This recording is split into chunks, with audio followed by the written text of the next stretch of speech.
Hello, bienvenue dans cette deuxième partie de vidéo sur la mise à jour de mes lectures pendant mon absence.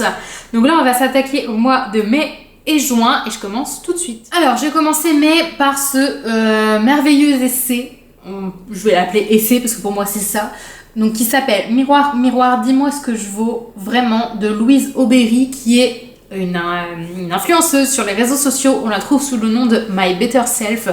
J'essaierai d'y penser, de vous l'indiquer dans la barre de description parce que pour moi c'est vraiment quelqu'un à suivre si on s'intéresse de près ou de loin au féminisme. Voilà, j'ai eu la chance de la rencontrer à Nantes. Elle était venue faire une séance de dédicace, donc j'ai eu ma petite dédicace et j'ai tout fait pour terminer ce livre avant de la rencontrer. Donc vous pouvez remarquer que j'ai mis pas mal de post-it parce que j'ai trouvé ce livre brillant. Je ne fais jamais ça d'habitude, enfin c'est très rare les livres où je mets des post-it, mais j'ai vraiment trouvé cet essai brillant. De quoi ça parle, grosso modo?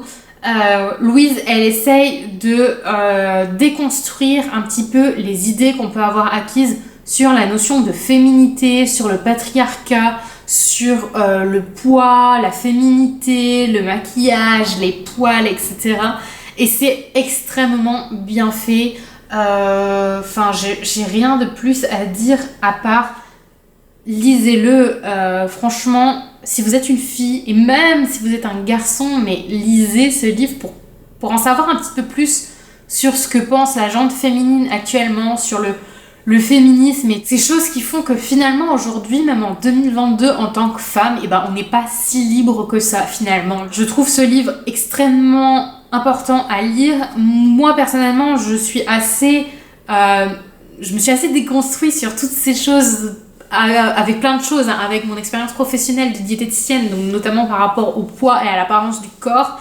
Mais il y a encore des petites choses sur lesquelles c'est plus compliqué que d'autres et on a tous des repères différents et on a tous des choses pour lesquelles c'est plus compliqué. Mais le message global de ce livre, c'est juste de se dire foutez-vous la paix, sentez-vous libre de faire ce que vous voulez, même si parfois et dans certaines circonstances c'est plus compliqué qu'il n'y paraît. Mais en tout cas pour moi c'était un énorme coup de cœur et il se lit très vite et je pense qu'il vous apprendra plein de choses, donc tentez l'expérience, vous serez pas déçus, je vous jure. Ensuite, un livre 5 sur 5, j'ai lu le deuxième tome de la saga The Bone Season qui avait été un gros coup de cœur pour moi l'année dernière, le tome 1, et là je me suis enfin décidée à sortir le tome 2 de ma palle et j'ai tout autant adoré. Alors pour le résumé du tome 1, on va suivre Paige qui est une clairvoyante. Et dans le monde dans lequel elle vit, dans le Londres de 2069, je crois, dans le Londres futuriste, les clairvoyants, ils sont pourchassés parce qu'ils sont considérés comme des êtres anormaux. Donc, on va les chercher pour les amener dans une autre communauté où ils sont esclaves, tout simplement.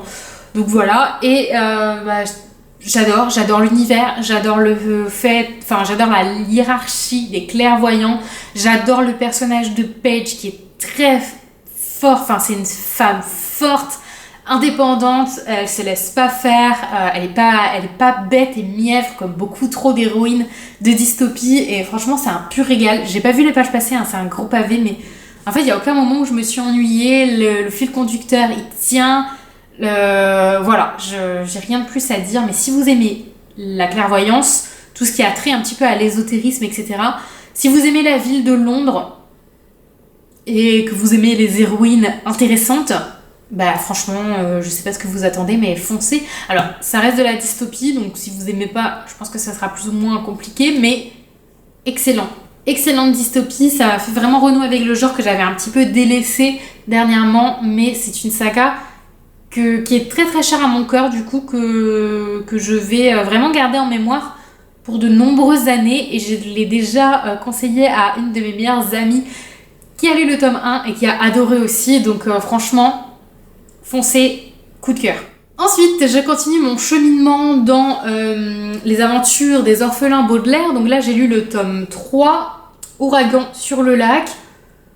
Je vous fais pas un résumé parce que je pense que les orphelins Baudelaire c'est tellement vieux comme saga que tout le monde connaît un petit peu, donc là comme c'est un tome 3, ça sert à rien non plus que je vous en parle, mais j'ai beaucoup aimé celui-là. Je lui ai mis un 4 parce que le personnage donc chez qui ils sont hébergés dans celui-là, Elle est bourrée de phobies, toutes plus ridicules les unes que les autres, et j'ai pas pu m'empêcher de me reconnaître en elle. Non pas que j'ai 10 milliards de phobies, mais j'en ai quand même quelques-unes, et il y a plein de choses qui m'ont fait sourire parce que ça me fait penser à moi, tout simplement. C'est bête, hein, mais voilà, j'ai bien aimé. J'aime toujours autant l'humour un petit peu noir qu'il y a dans ces livres et l'apprentissage des nouveaux mots, parce que mine de rien, je trouve que dans ces romans, l'auteur essaye de faire apprendre des mots savants ou des mots plus ou moins compliqués aux jeunes enfants, et je trouve ça très chouette. J'ai appris des mots encore avec ce livre, donc j'adore. Ensuite, on passe au mois de juin et j'ai commencé par Adopted Love en audio, le premier tome du coup de Gaïa Alexia. J'ai mis 3 sur 5 parce que ça s'écoute très bien. Je pense que ça se lit très bien aussi. En fait, j'avais eu un gros coup de cœur pour Baby Random de Gaïa Alexia que j'avais écouté aussi sur Audible l'année dernière. Et là, j'ai voulu tenter son autre saga. Alors, j'ai bien aimé et je continuerai, j'irai jusqu'au bout. Mais on ne peut pas passer à côté du fait que ça reste bourré de clichés, problématique sur certains aspects. Enfin, je vais vous faire un résumé déjà. On suit Elena et Tigan. Tigan, il est orphelin, en fait, et il est baladé un petit peu de famille d'accueil en famille d'accueil. Et il se retrouve chez une nouvelle famille dont la fille, qui a le même âge que lui, s'appelle Elena. Elena, elle a un petit frère aussi, donc voilà, il atterrit dans cette famille-là. Et bah forcément, il va y avoir une romance entre eux les deux. Le seul truc, c'est que Tigan, bah, il est muet. Et en plus de ça, il a un très mauvais genre, il est tatoué partout, il a fait de la tôle, etc. Enfin, je sais plus très bien s'il a fait de la prison, mais en tout cas, il est condamné pour plusieurs petites choses. Enfin bref, c'est pas un type bien, non pas que les tatouages, ça fasse de vous des mauvaises personnes, mais bref, c'est comme ça qu'il est dépeint dans cette histoire. Et j'ai trouvé plusieurs problématiques dans cet ouvrage, notamment pas mal de grossophobie, parce qu'on apprend que Elena est une ancienne grosse, et il y a plein de trucs qui m'ont dérangé à ce propos dans l'histoire. Voilà, même si c'est du point de vue de Tigan et que c'est vraiment le mauvais garçon, etc., le gros connard, clairement, on n'écrit pas ça dans un bouquin. Voilà, ça m'a dérangé, donc rien que pour ça, je baisse la note. Après, même la relation entre les deux, elle est pas très très saine, hein, clairement. Il y a légèrement de l'obligation, un petit peu du harcèlement. Enfin, c'est problématique. C'est tout ce que j'ai à dire. Mais ça s'écoute et je pense que ça se lit bien. Mais il faut savoir que ça diffuse pas forcément les bons messages auprès des plus jeunes. Ensuite, on continue et j'ai sorti Phobos 2 de ma palle. Je vais vous faire le résumé du coup du 1, forcément. Donc sur Phobos, on va suivre 6 filles et 6 garçons qui sont envoyés sur la planète Mars dans le but de créer des couples afin de procréer et de coloniser la planète Mars. Tout ça sous l'œil des caméras parce qu'ils en ont fait un show télévisé, une télé-réalité. J'avais beaucoup aimé le premier tome. Celui-là aussi, il était assez riche en rebondissements, et le truc qui marche à tous les coups avec Victor Dixon, c'est sa plume. C'est vraiment très fluide, les pages s'enchaînent, on ne les voit pas défiler, c'est vraiment agréable à lire. Après, ça reste du young adulte, donc il y a encore quelques clichés qui tiennent bon, mais franchement, c'était plutôt intéressant. Je peux pas trop vous en dire sans risquer de vous spoiler, mais le dénouement final, on est bouche bée. C'est ça qui marche avec Victor Dixon, c'est qu'en fait, à la fin, on est ah ouais, donc là il faut que je lise la suite et forcément j'irai jusqu'au bout de cette saga, mais voilà, j'ai fini le 2 et c'était très chouette. Et puis j'ai reçu du coup Solstice dans la nouvelle édition de Laetitia Arnoux aux éditions du coup Twinkle Édition. Alors Laetitia Arnoux, c'est une autrice que donc c'est seulement le 2e livre que je lis d'elle, mais je la mets vraiment dans mes autrices coup de cœur.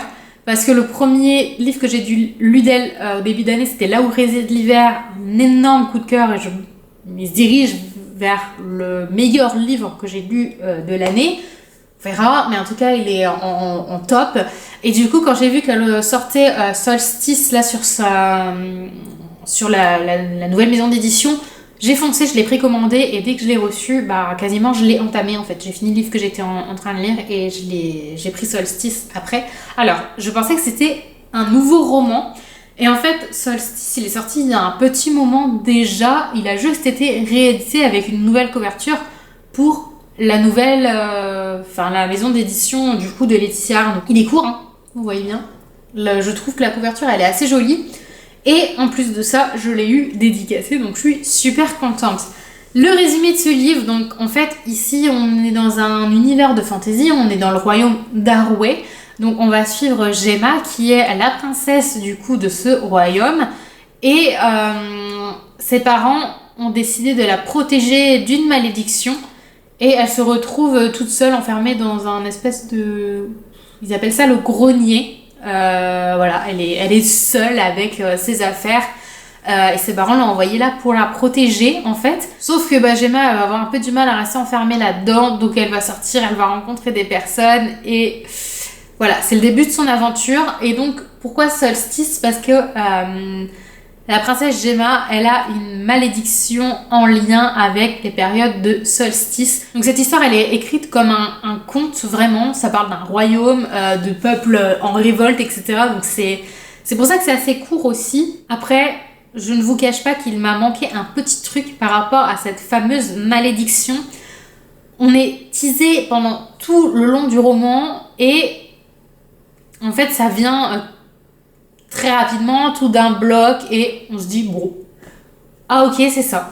Et la fin est un petit peu trop facile aussi à mon goût. Ça se rapproche des fins de contes de fées où tout va bien, qui finit bien, mais je l'ai trouvé facile et en même temps c'est la fin qu'on attend de ce genre de roman. Donc voilà, j'ai mis 4,5 parce que je l'ai vraiment lu facilement. J'ai beaucoup aimé les personnages et l'histoire en elle-même. Mais on parle de solstice et finalement on n'en apprend pas. Enfin, si, on sait. Je sais pas comment vous dire. Je suis vraiment. J'arrive pas à m'exprimer sur ce livre, mais je trouve que cette histoire de malédiction, c'est seulement quelques lignes, voire quelques pages dans ce livre, alors que ça aurait pu avoir plus d'ampleur, mais quoi qu'il en soit, ça reste une très chouette histoire que j'ai apprécié lire. On a terminé, puisque les autres que j'avais sortis finalement c'est des lectures de juillet, donc ça je vous le ferai à la fin du mois d'août. Je ferai une compilation de mes lectures de juillet et août. Voilà, c'est tout, on a rattrapé le retard, alléluia, et puis je vais pouvoir reprendre les autres idées vidéo que j'avais pour la suite de ma chaîne. Donc je vous dis à très vite dans une prochaine vidéo. Bye!